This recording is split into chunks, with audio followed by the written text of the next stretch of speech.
Di sebuah sanggar di desa Celuring, Banyuwangi, anak-anak datang untuk belajar sesuatu yang telah hidup jauh sebelum mereka lahir. Mereka belajar mengikuti irama, menghafal gerakan, mengenakan sampur, dan mengenal tari yang menjadi bagian dari identitas Banyuwangi. Di Sanggar Gandrung Arum, proses itu dimulai sejak usia yang sangat muda.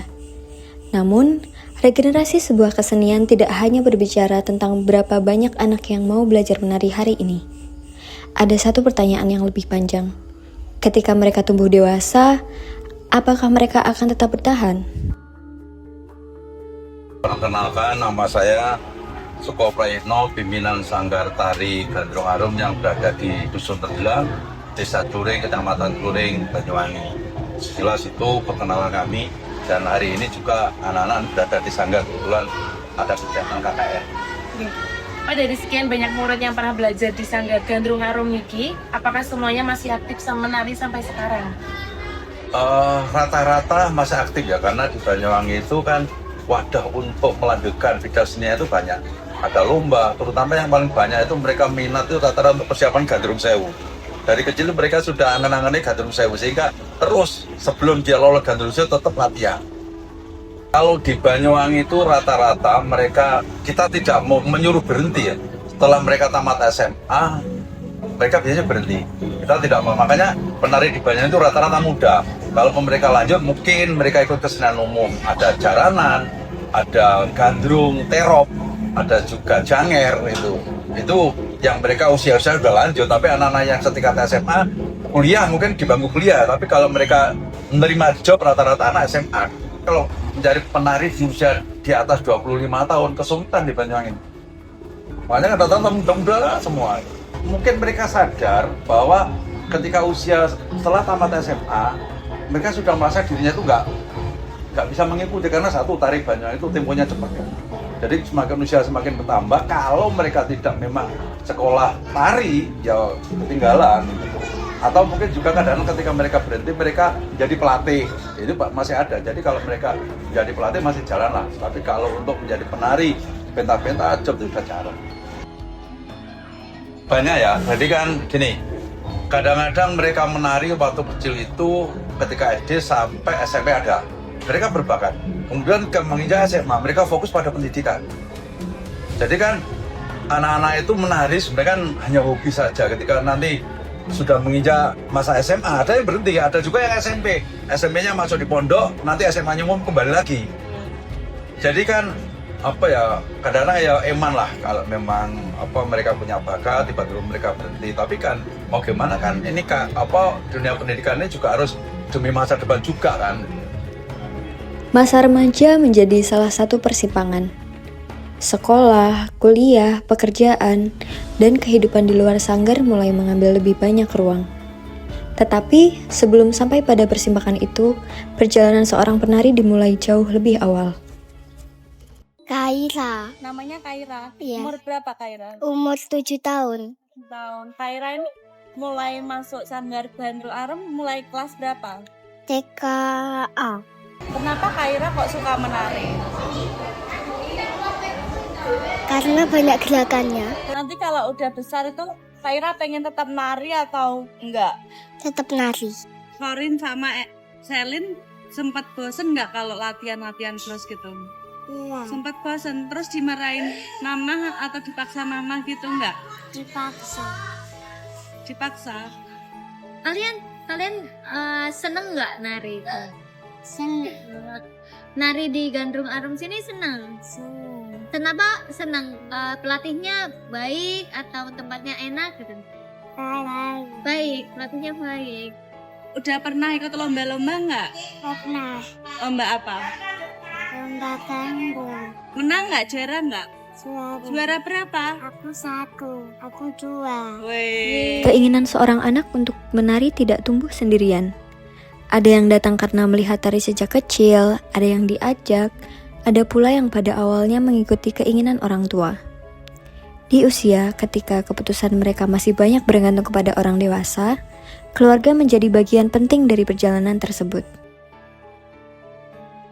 Perkenalkan, saya Putri Ayu Intan Permatasari. Saya ibunya si kembar yang sering muncul itu ya, yang apa ya, yang kemarin ikut Gandrung Sewu, Alicia Natania Yoselin dengan Alicia Corina Emery.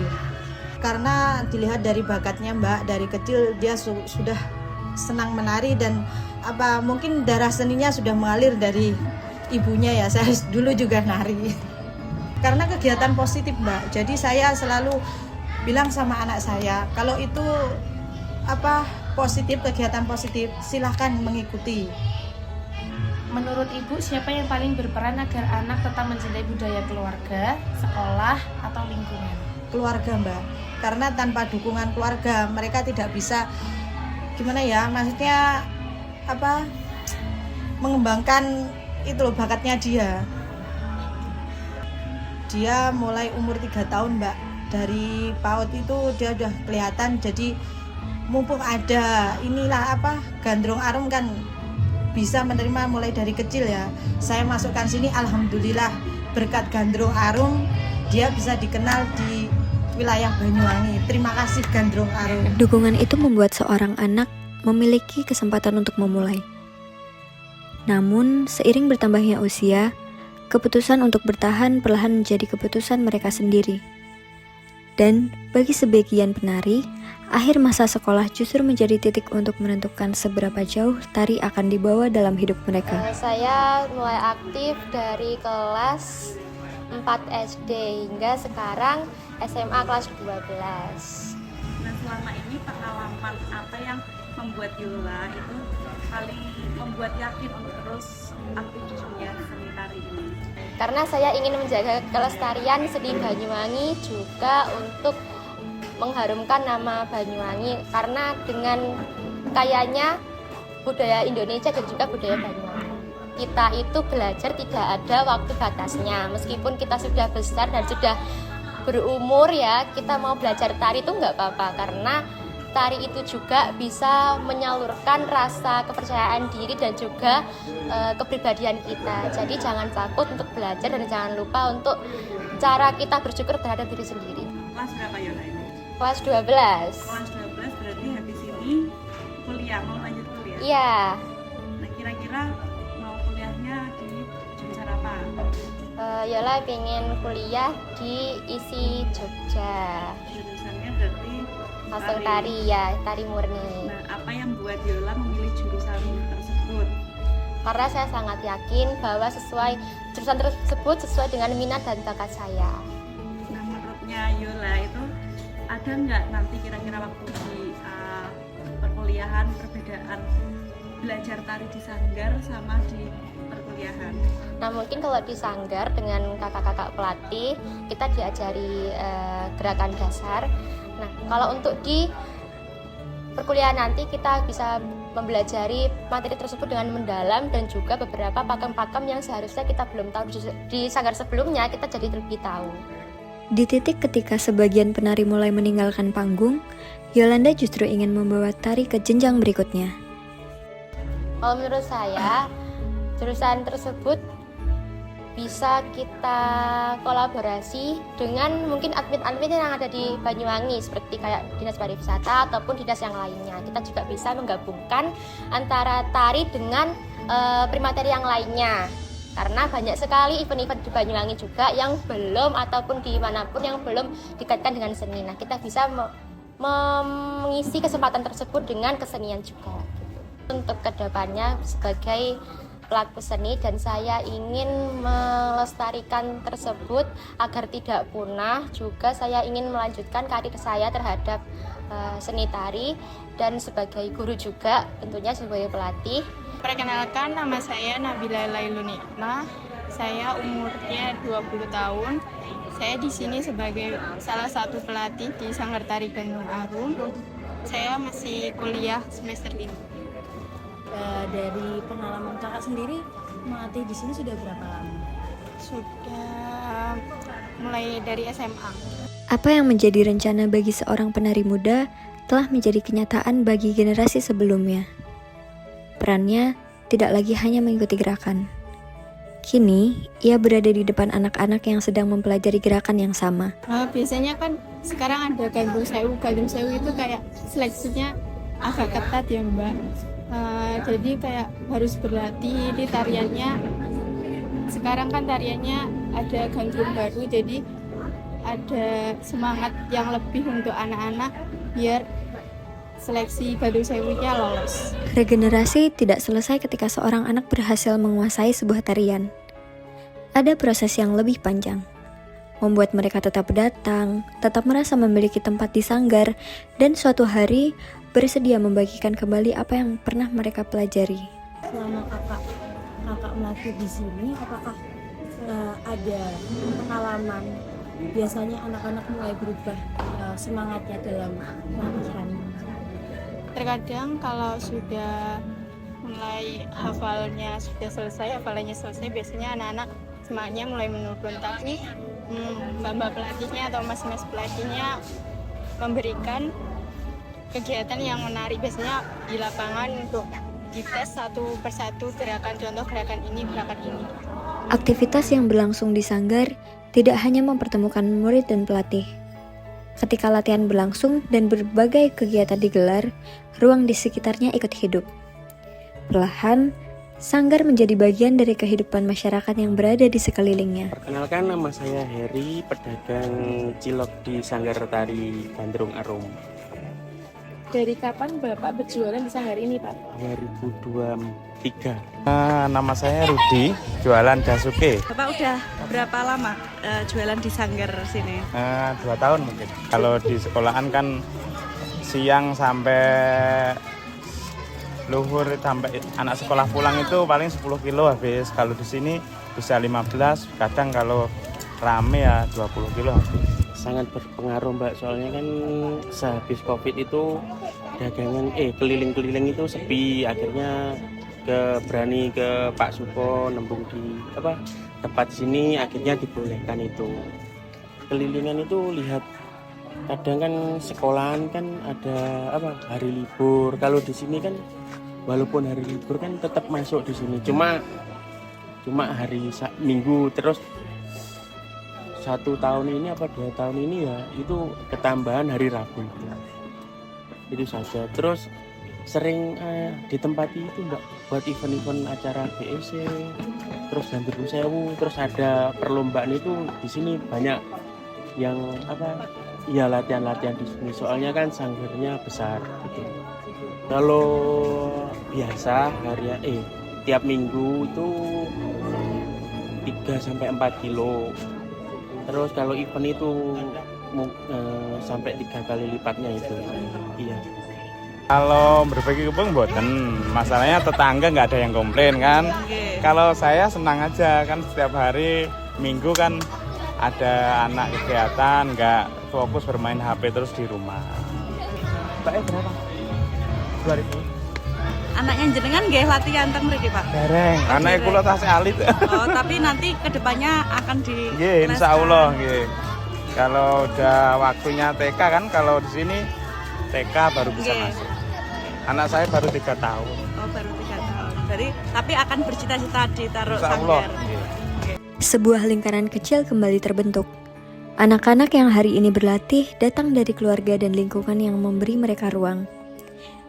Dan di sekitar kegiatan itu, muncul keluarga-keluarga lain yang mulai membayangkan anak mereka melakukan hal yang sama. Namun, membawa anak masuk ke sanggar ternyata bukan bagian tersulit. Yang lebih sulit adalah membuat hubungan itu bertahan. Saya kan mengajarkan mendidik itu kan berbeda. Jadi kalau kita mengajarkan anak untuk menjaga dan seterusnya, itu lebih sulit. Kalau menari, habis ngelatih nari selesai. Supaya anak ini terus bertahan, ini yang sulit. Karena apa? Di sanggar ini kan saya tanamkan kaitannya dengan budaya. Misal kalau mereka datang ke sini itu salaman tangan dan sebagainya, itu salah satu budaya. Terus kemudian supaya anak-anak nyaman. Kenapa supaya nyaman? Anak itu supaya betah di sini. Kalau mereka betah di sini, mereka akan bertahan lama. Tapi kalau di sini sudah nggak nyaman, sudah tamat SD, SMP sudah selesai. Ini salah satu cara. Terus kemudian ketika ada job itu saya selalu berganti-ganti anak, tidak. Misal kelompok ini aja tidak, karena di sini kan banyak anaknya. Jadi kalau sudah kita nyedot, kita ganti-ganti. Kenapa?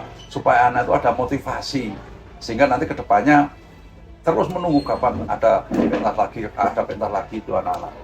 Disinilah regenerasi menjadi lebih dari sekedar proses mengajarkan gerak.